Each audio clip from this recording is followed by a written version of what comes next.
Hello, as you join, if you've reached the Optimity Wearables and Smart Devices webinar, you are in the right place. We're going to get started in just a couple of minutes here.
Hello again. For those joining the Optimity Wearables and Smart Devices webinar, we're just allowing people to join in these last few minutes here. We'll get started in just a couple of minutes.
Hello, everyone. We're just waiting for a few last minute people to join, and we'll get started in a couple of minutes.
Okay, I think we'll go ahead and get started here as people are still joining, but just being aware of where where we are on time, we'll go ahead and move ahead. My name is Scott Alexander, and I'm a managing director here at Optimity Advisors. I've got my colleague Markus Paulson Luna with me as well, and we will be taking you through for the next hour the Wearables and Smart Devices webinar from Optimity Advisors. So if that's what you joined, you're in the right place.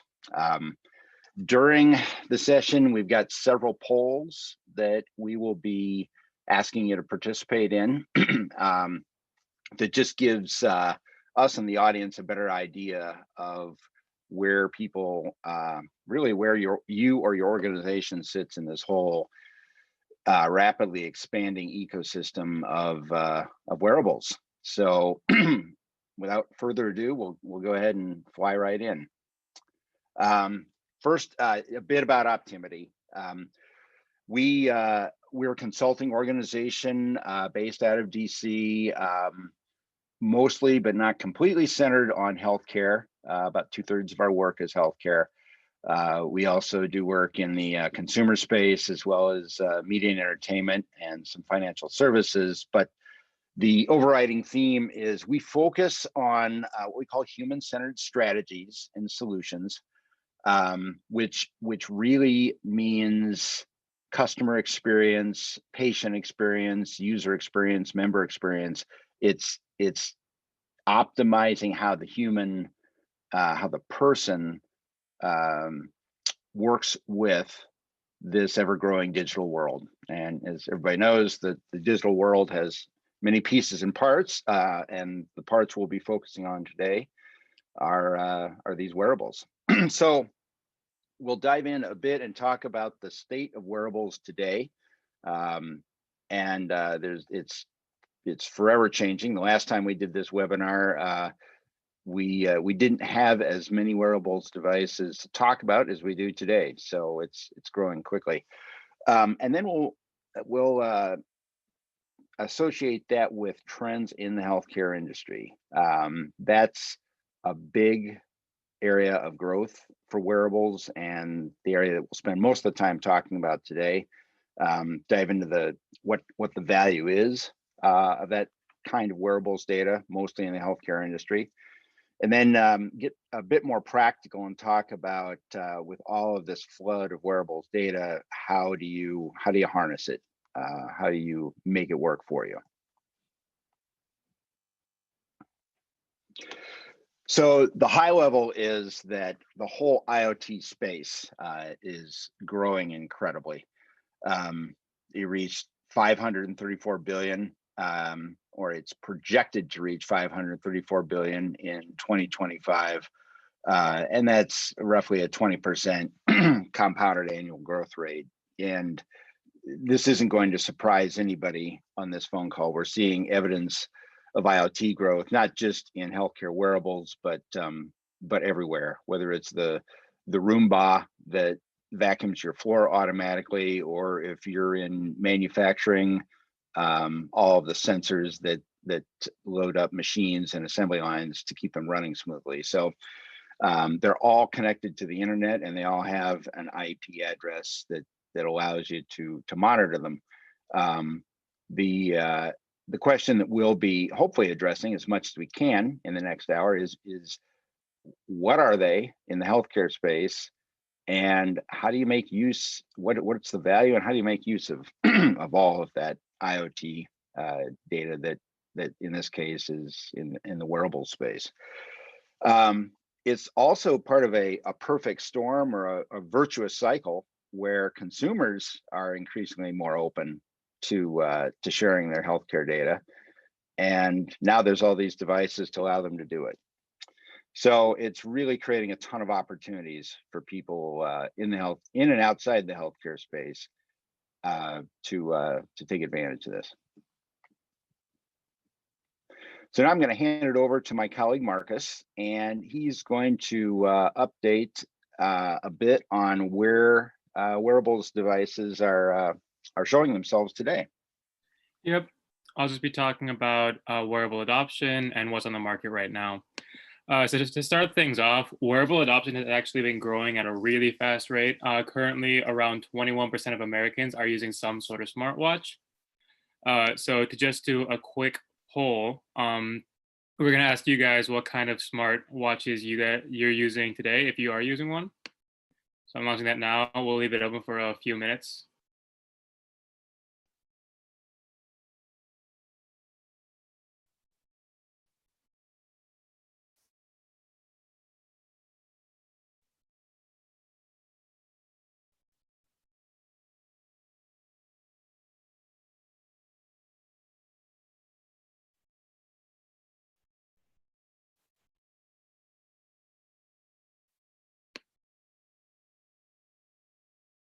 All right, so I think we got enough results. So it looks like we have around 75% of you not using wearables at all, and then 25% are using the Apple Watch. So that's a bit different than what we're seeing in the North American market as a whole. Currently, around 38% of consumers who are using wearables are using Apple devices. Then it goes down to 19% for Fitbit, 5% for Samsung, 8% for Garmin, and then 30% are using other types of wearables. So yeah, just a major concentration in around 4 brands, and then a large amount of other fragmented competitors. So to talk more about the features that we're seeing in wearables today, they're offering a lot more for consumers now. They have the basic trackers, which is just counting your steps, and then also tracking your heart rate and other heart data. But their activity and workout tracking is getting a lot more advanced. And in addition, some wearables are starting to track sleep, mindfulness, and then even adding ECG sensors to the wearables, which will help measure data points such as SpO2 level and blood oxygen saturation. So to talk about some of the major devices out there, the Fitbit Sense recently launched, and they have all the features that they've had for a while now in the basic fitness features, but the Fitbit Sense also offers stress management, which is facilitated via an EDA scan, which detects electrodermal activity throughout the body, and that has been shown to indicate your body's response to stress. In addition, it also tracks your skin temperature and helps you track variation in that area. And it also includes an SpO2 sensor, which helps measure blood oxygen saturation levels, which can diagnose conditions such as sleep apnea and even COVID-19 in some cases. Amazon has also recently gotten to the wearables market with their recent launch of Amazon Halo. So this is a standard fitness tracker for the most part, in that it tracks your steps, heart rate, everything you'd expect from a base level. But they're also offering a 3D body scan, which can be used to measure your body fat percentage. And then the band will actually listen to your voice and analyze qualities of your voice, which will show how energetic, positive, or stressed you are at any given time. And then in the next slide, we actually have a video of the body scan to show how it works. It's pretty simple, actually. It really is just 4 pictures, and then it uses an AI algorithm to understand what your body fat composition is.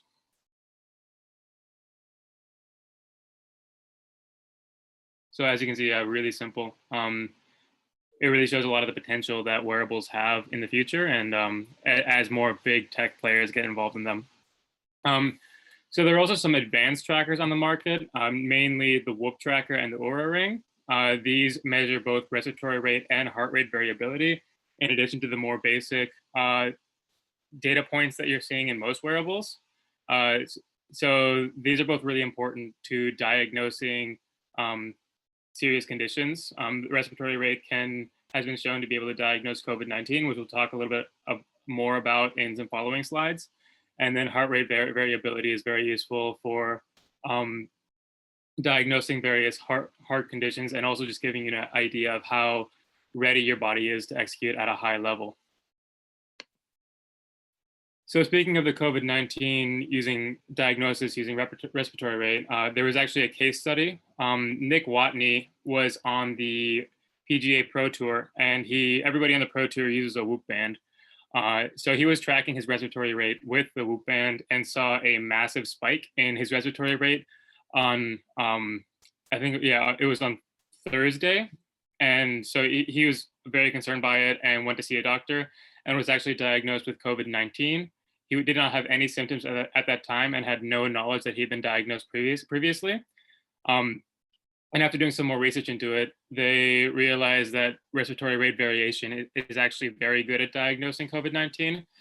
Since then, Whoop has developed an algorithm that is capable of diagnosing 80% of COVID-19 cases 2 days prior to symptom onset, based on examining the change in respiratory rate from the baseline. So yeah, this definitely shows how wearables can be used to handle or to expand preventative care in the future. And then to round out our other market leaders in the wearable space, Apple just just launched their Series 6 watch, which it's primarily a smartwatch, but it also has most of the fitness features you'd expect from a wearable. And then in addition, with this new model, they added an SPO2 feature. And then they're also going to be adding a pregnancy tracking feature with iOS 14.3.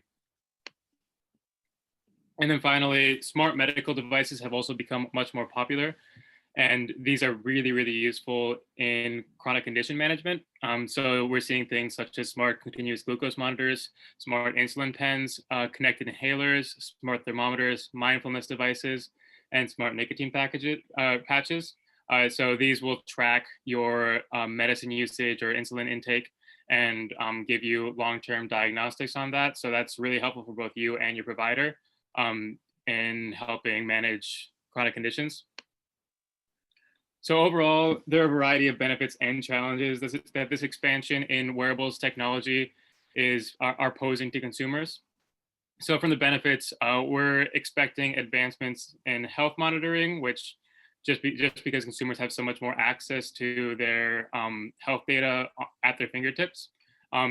This also creates a lot of opportunity for providers to give better insight into patient health and better diagnose and treat their patients, as long as patients are willing to share their wearable data with their provider. And then finally, device data can also be very useful for building population level trend analysis and expanding trend accuracy and granularity. So we kind of saw that with the Whoop case study where Whoop was able to build a population-wide algorithm which helped diagnose COVID-19 based on how much your respiratory rate should be fluctuating. And then on the challenges side, there are issues with wearable data not always being accurate. I'm sure if you've used a wearable device, you may have noticed that some of the measurements seem a little off. Additionally, rush device approval can lead to dangerous results. And then data privacy is always a concern when you are storing and tracking healthcare data. So up next, we're going to talk about trends for the healthcare industry, and Scott's going to take you through that section. Okay, thanks, Markus. Hopefully you've got a quick but Reader's Digest sampler plate version of where a lot of the new wearables are both emerging as well as evolving in that industry. It used to be you just had the Fitbit and it tracked your steps, and now there's so much more. So what is it in healthcare? What are the imperatives? What are the trends that are starting to, not just starting, but increasingly making wearables more of a factor? And we found about three basic pieces that are really creating an interesting confluence. First is that, as many of you are aware, consumers have more self-driven healthcare expectations. People are more conscious about their fitness. They are also far more interested in commanding responsibility and getting involvement in their own healthcare. They're no longer just leaving it up to their doctors. So given that motivation to improve their health and that motivation to be involved in their own healthcare, health insurance plans want that and want members to increase their ownership of their own healthcare, which is evidenced by increasing amount, and you're probably seeing this in your own healthcare plans, increasing amount of health plan incentive plans, rewards, etc., that really drive member engagement and ownership. So that's that whole consumer surge is really one element driving wearables. The next one is that, and this may be an outgrowth of that, but outcome-based care is growing. So it's no longer good enough if you're a health system or a health insurance company to be fee for service, so to speak. This is the healthcare version of pay for performance. The payment to the healthcare system from insurers to providers is growing more episodic, so to speak. And consumers ultimately want and care about the positive, measurable outcomes of their own healthcare. They don't care as much about the individual services as they do that, hey, my torn meniscus in my knee gets better, and ultimately I want to be able to run on it. Not that I have 5 to 10 to 15 different services in the middle that are part or that are pieces of that. So outcome-based care is only going to expand in the healthcare space, and it's going to cause fee for service to shrink. So in consequence to outcome-based care growing, of course, the growth of risk-based contracting is growing, which some of you are probably familiar with, is the contractual rubber meets the road of how healthcare outcome-based care is being contracted between payers, insurance company payers, and health providers. So value-based contracts really tie the or incent the provider to take on the risk of a certain population, and also benefit from the value or the better outcome or the lower cost of treating that population. So there's both an upside and a downside for the provider and the insurer.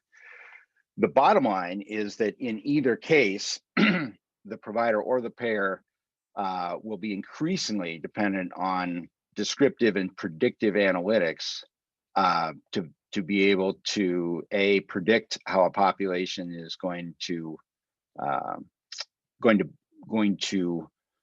behave or be healthy or not healthy, based on an increasingly granular way of slicing that population data. So it's we'll be talking a bit about that more later in the presentation, and diving into that. So given that confluence of consumer expectations, of outcome-based care, and the growth in contracting, what really is the value of wearables data in that whole sphere? And so, of course, we'll kick this off with a poll. How is your organization currently using analytics to better understand their wearables data? So we'll let you select your response here among those four.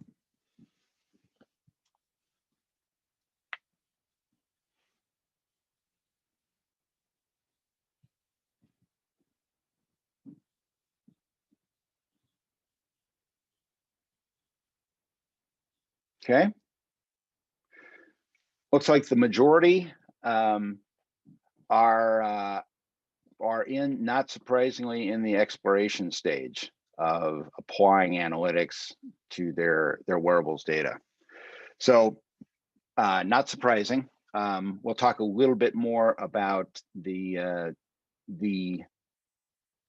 entire spectrum of analytics and data maturity later on. And it really goes to show that people are in the midst of figuring out how they can harness it. So in terms of the value, the first set is and probably the most visible is that consumers are empowering healthcare providers. So if I'm a patient of a certain healthcare system, that great increase in consumer wearable data gives providers a far broader perspective on their own patient health impact. So it can give providers an advantage in effective diagnosis and treatment, but the bottom line is it's no longer just about blood pressure and your cholesterol anymore. There's a huge expansion, plethora of data that the providers now have the ability to take advantage of that can show a much more holistic view of a patient, especially in chronic care, where patients need improved and more frequent monitoring, whether it's diabetes or heart disease or COPD.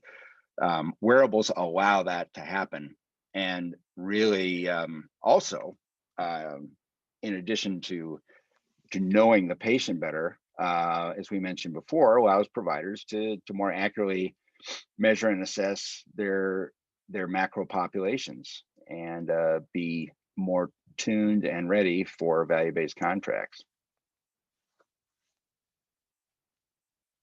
So an example of knowing your your patient better, the SMID Heart Institute has been equipping their patients that are high risk with wearables that sense various factors of cardiac health, and really the data is read by the smartwatch, or what is essentially a smartwatch, and just transmitted to their smartphones, where it's also read by the physician, and that helps the physician both recognize a catastrophic event, as well as just overall create optimization on the patient health.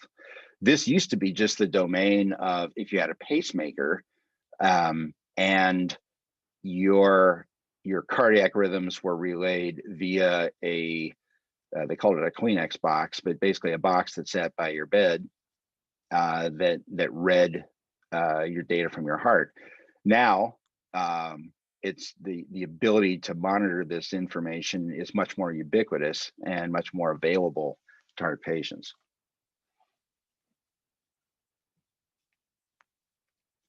So in addition to the consumer surge in wearables empowering healthcare providers, it also empowers healthcare payers.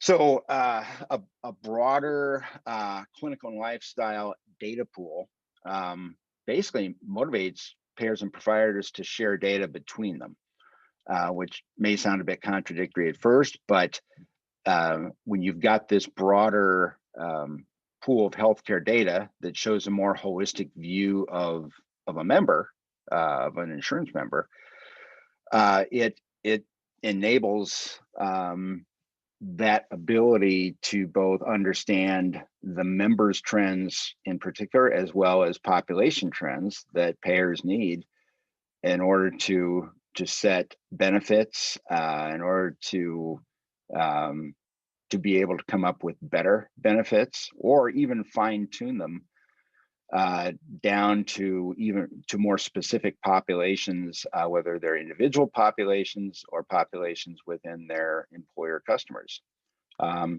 The ultimate of this is to be able to fine tune benefits plans that map right to the individual member and incent them through premiums. That we're not there yet, but with wearables, that makes that approach much more possible.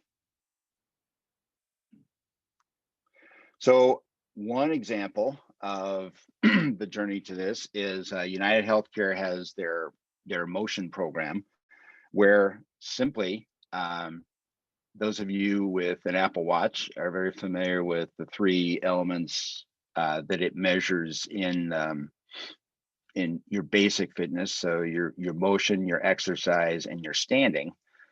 What United does is monitors that, sets up goals with their members each and every day, and literally that member, if they achieve their preset goal in each of those three areas, is rewarded with $1 a day given to their bank account that's deposited that day. So very quick feedback, as well as very quick instant rewards to United Healthcare members for achieving those fitness goals. Same thing with Aetna, expanding it a bit beyond just the three fitness elements. Their device, made in collaboration with Apple, also provides goals in addition to activity tracking in diet, sleep, and other factors like are your immunizations up to date?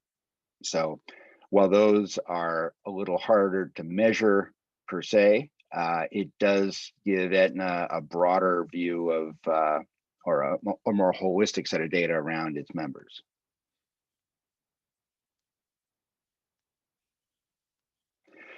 And the third piece of value is just empowering a better experience for the consumer overall. And so there's no doubt that there's value for the provider. There's no doubt there's value for the insurance payer, but the real value is in what it does for us wearable members, us consumers, that allows us to change our behavior and allows us to really have solid data that day by day gives us a much better indication and a much more holistic indication of how we're doing health and fitness wise. So it provides for not only feedback to us, but feedback that we can give to our doctors that may even reduce time for that the doctor would normally spend doing diagnosis, which ultimately at some point cuts healthcare cost.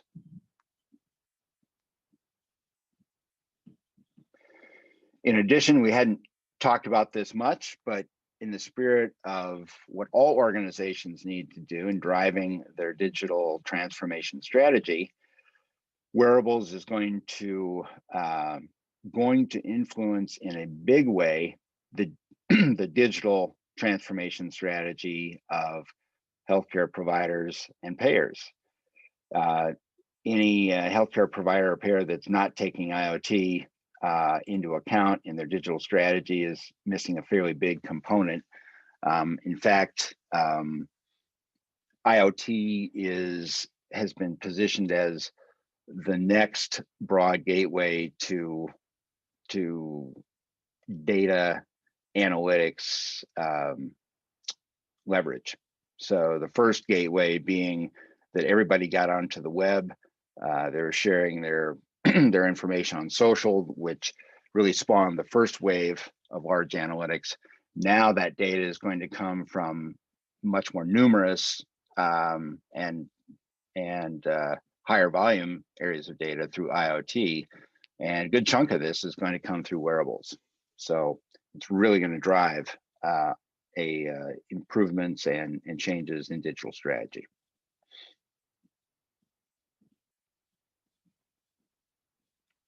So, what are some of the disruptive technology opportunities that you as a business, whether you're in the provider space, the payer space, or outside of that space in listening here, what are some of the opportunities?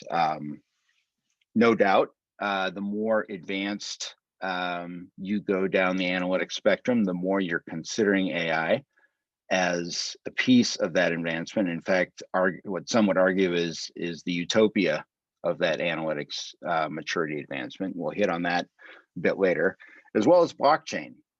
Blockchain allows us, in essence, to create smart contracts or smart repositories that allow data to be stored more securely, but more easily. So again, we'll touch on that as well. So an example, again, a real world example, is a software company called Medidata that has already come out with a software solution for healthcare payers and providers that applies machine learning algorithms that they've created or taken from sources like Amazon or Google and improved on. But basically, they've applied AI algorithms across the sensor data that they're able to acquire or allow other members to acquire to help really spot trends, categorize those trends, and ideally predict those trends based on enough learned data for patients with chronic conditions. This is one of many AI vendors or AI technology companies that is studied and researched by a company called Emerge, which you can think of them as the Gartner or the Forrester of AI. Emerge is the leading market research firm for AI, for business use of AI that exists today. And Emerge has both interviewed and researched many, many vendors in the AI space that apply AI technology in many areas within healthcare and outside of healthcare. So if you're interested more in your area of analytics and want to see where AI applies, just go to emerge.com. We're partnered with Emerge in our efforts to bring improved data analytics and AI solutions to the markets that we serve.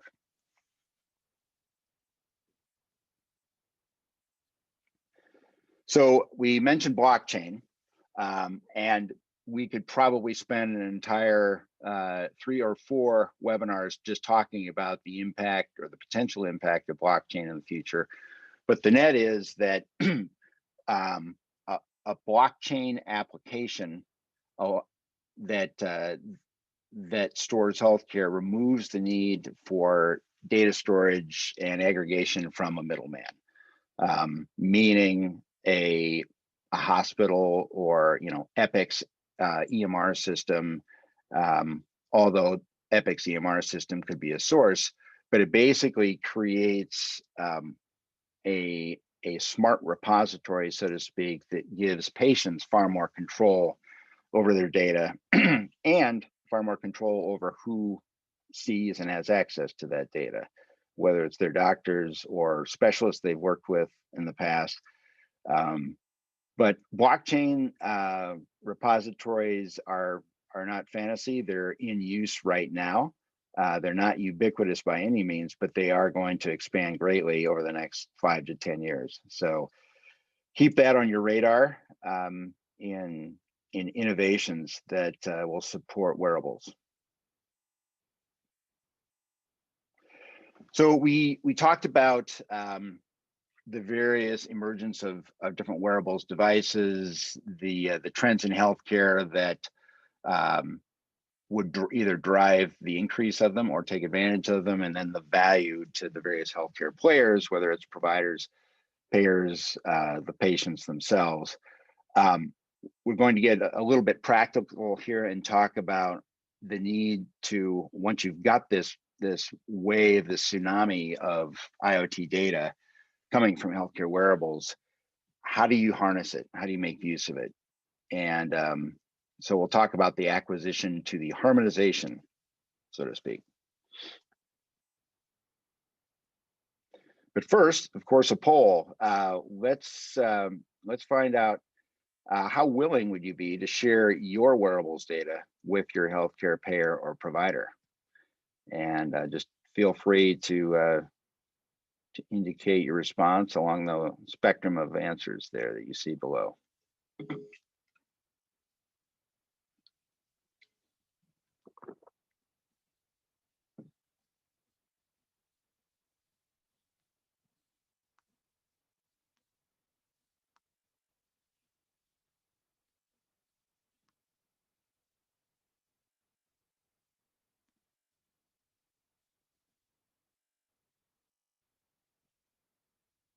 Okay. So interesting responses, maybe reflective of others, but as long as it remains private and also in exchange for better services. So basically a win-win or a give-get. I'll give it up as long as A, something can be given back to me, and B, nothing bad will happen to me. So that probably is fairly reflective of about the rest of the population. There are some that have absolutely no desire to exchange healthcare that we've we've run into. And there will always be those people. There are always those that are zealots on the other side. So it really does underscore what we've been talking about around the eventual tsunami of IoT data in general and healthcare wearable data that's expanding. So we found, interestingly enough, from research that 50% of Americans are willing to share their data with an insurance company, and that an even greater 2/3 are willing to adopt wearables that at least allow them to understand more data about themselves, and that roughly the same percentage, over half, are willing to share their data in exchange for lower prices, whether that's ultimately lower prices in their own premiums or incentives and rewards that they can get for that. So there is a plethora of data coming. However, not as all of you, I'm sure know, not all device data is created equal. So at this point, it's not anything that's monitored by either the FDA or the FCC. So there really is no universal health wearable data standards out there. There may be, in fact, there is probably going to be in the future, but that doesn't exist today. And the ability to access that data via API varies quite a bit. So even aggregator apps like say the Apple Health app doesn't have normalized data, say with an Epic or Cerner EMR system. There's no standardization there. So how do you deal with it?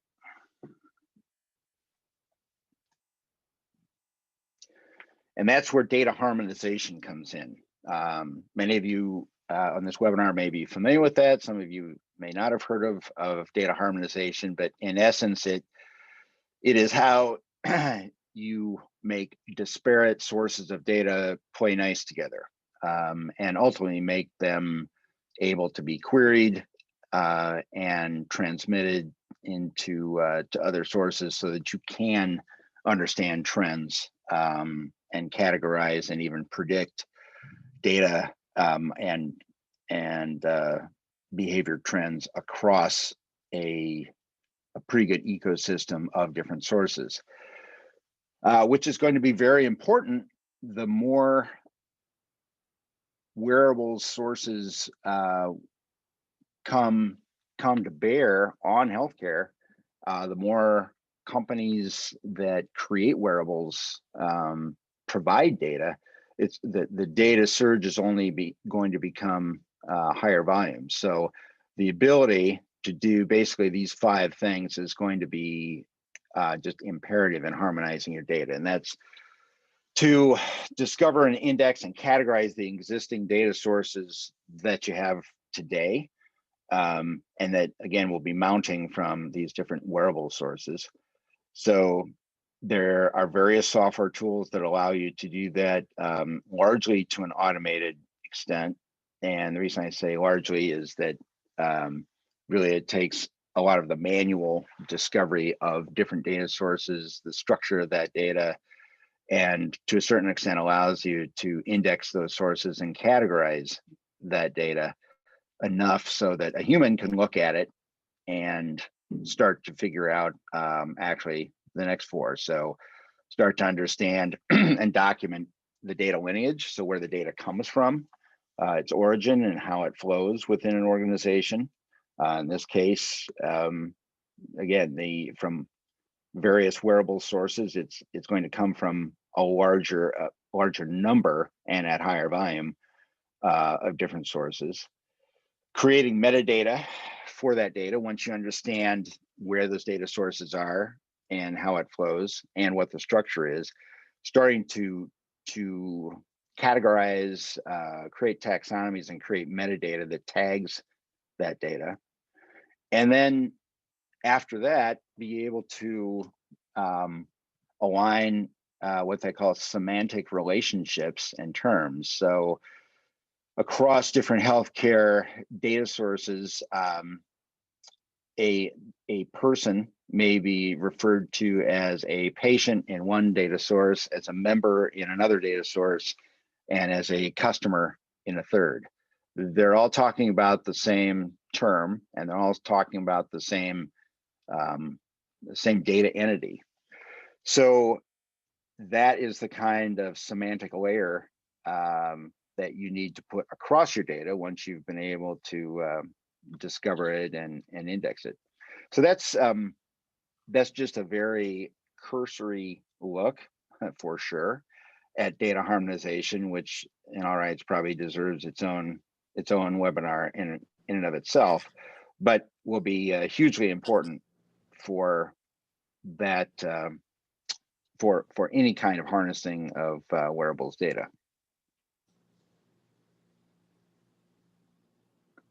So where does it all go? How do you get to, or what are the measurements of different types of analytic and AI maturity?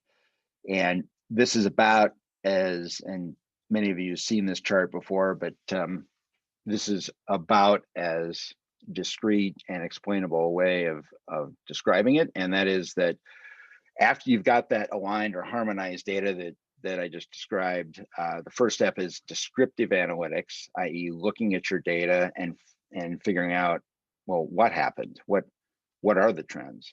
What did I see?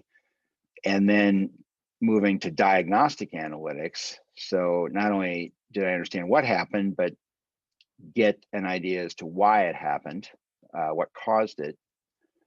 And then moving into predictive and descriptive analytics. So after I understand what and why it happened, then how do I harness those trends to understand what will happen or what may happen in the future?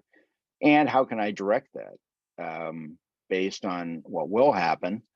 How can I apply different leading indicators that I've used before to potentially alter or change the course of what I'm trying to have happen? So going from descriptive all the way to predictive and prescriptive is part of the analytics maturity, and probably as good a measure of your organization's analytics maturity as anything.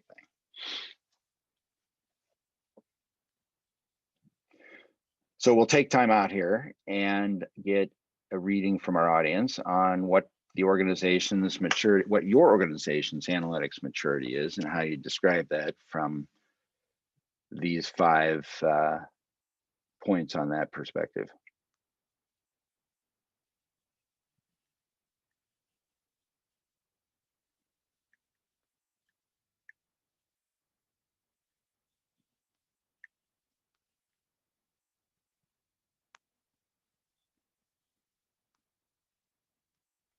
Okay, and again, not surprisingly, most are in the area of descriptive analytics and diagnostic analytics. So what happened and why, and attempting to understand why it happened. It is rare that organizations are in the area of predictive and prescriptive analytics, which really brings us to our next point. And that is, how do you get there? While again, this probably deserves its own set of webinars, Emerge, our partner in AI market research, has helped us out quite a bit. And after talking to literally hundreds of AI leaders in various organizations, from large corporates like Boeing, Raytheon, Hong Kong Savings Bank, across various industries, to actually startups and consulting firms, services firms on the other end that are creating new AI products.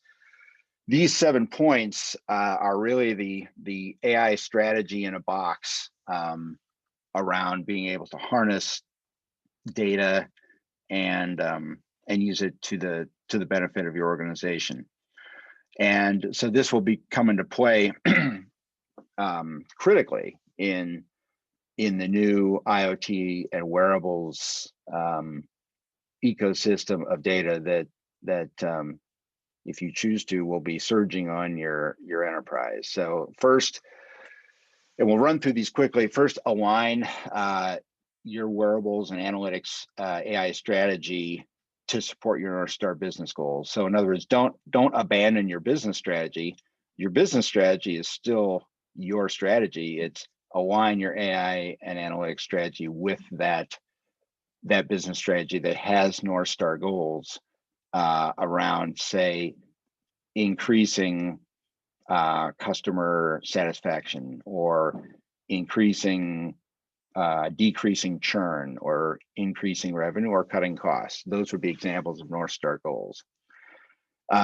Next is to educate leaders that need to be able to understand from a business standpoint how analytics and AI can help their business. So those leaders need to become fluent on that. And one way of doing that is to educate them on what use cases are working and not working in the industry. And then to assess your own organization across a set of critical AI and analytics maturity capabilities that span anywhere from different skills to data accessibility to even across enterprise sharing culture. And then you need to filter those use cases that you originally create as part of your goal setting, filter that through that maturity capability assessment and get real, so to speak, on what capabilities you have that can bring those use cases to light and eventually to production, and what is a blocker standing in your way, especially data blockers. And then target your data source harmonization blockers first. So what we just described on harmonizing your data, that needs to be first and foremost in executing your strategy. Next is rapid prototype. So don't boil the ocean, create a doable minimum viable product, or MVP, that you can rapid prototype that first use case around using that harmonized data. And then once you've got a viable MVP that has been rapidly prototyped, and you've ascertained has a viable set of standardized data that can be both added to and understood and read and labeled, then the ideal is to migrate that to production. Before you do, use simulation tools to understand those use case processes to predict production performance. And before you spend inordinate amounts of money to actually implement that MVP in production, find out how well it's going to perform, and then learn and adjust and then implement. So a quick example of that is a simulation model that we actually invoked in enrollment, but it shows the same point, where you can take before ever implementing an improved process, and this might simulate a process where you have different wearables that come from different sources and different sets of data that are high volume, and you're trying to assess how to, based on that wearables data, guide a chronic care patient through a set of diabetes treatments. So, and that patient has various steps in that process that Markus will show you in how that works. So this is just one example of a simulation model that you can put to bear on, hey, if I've got wearables that my diabetic patients can use, and I've got to guide them through these steps, how quickly can I do it? What are the blockers that show up in those little red cues? And what do I need to be aware of that will stand in my way before I spend millions of dollars trying to implement those processes and systems that leverage my wearables. Anyway, just an example as the art of the possible. So really, what are our takeaways? And then we'll move to questions here. But what can you take away from this webinar about wearables? And first, hopefully that we brought through in spades is that wearables data will be exponentially increasing. It's again the next wave of ability to analyze and understand a broad scope of either people or behaviors. The use of that wearables data is going to be critical in making future business decisions, especially if you're in the healthcare field. And in the healthcare field, incentive programs are a great way to collect and harness that wearables data. So how do you get started? We've given you the Reader's Digest version, but the best first step is to establish your wearable sources to align the data. And that is 4, but a quick set of takeaways. And given that, hopefully this has been valuable, and we'll move to questions.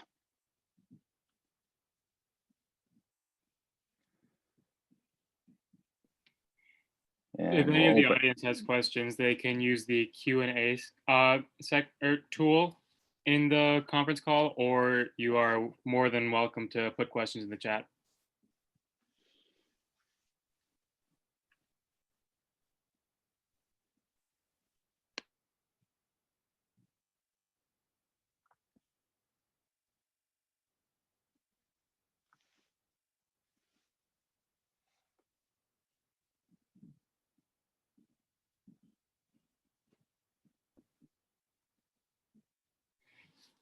We did have one question come through, and they're asking, what current wearable data aggregators are on the market right now? Scott, can you take that one? Sure. There are a couple.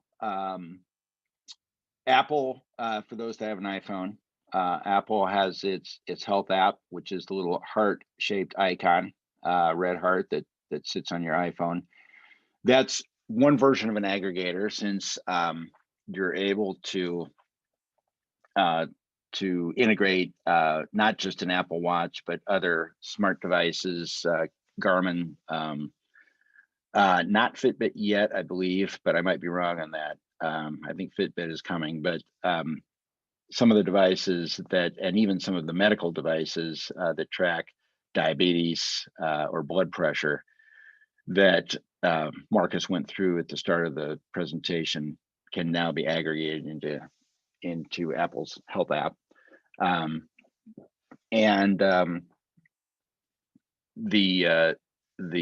Droid has the same type of health app that Google has created.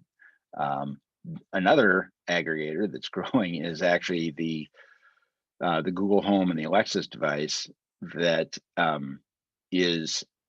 aggregates healthcare data in a different way around applying those AI algorithms to different aspects of, like the Whoop, of health-related information that it detects. But those are the major sources right now. The most prominent one is the Apple Health app.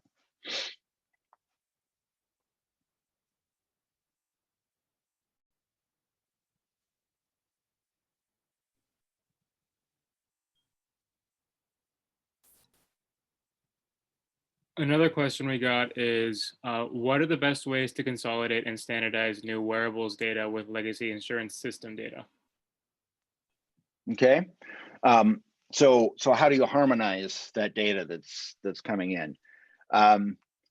There are vendors actually out in the market that do this for a living. A couple of them, the most prominent ones that have been a lot of them are ETL or extract, transform, and load vendors like Informatica and Data Stage that was bought by IBM. Denodo is another vendor that does this kind of data harmonization work. Semantic Web is a big player there, as well as a smaller emerging but fairly more progressive technology vendor called WAMTech. So there's 5 vendors that can be used and exist right away to plug into those new wearables and disparate wearable sources that would then be harmonized with or standardized with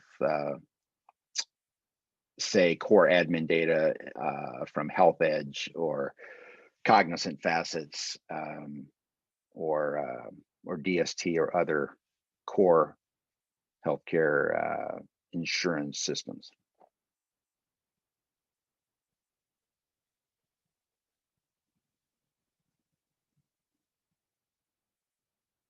Any other questions? I know we're running up on time here.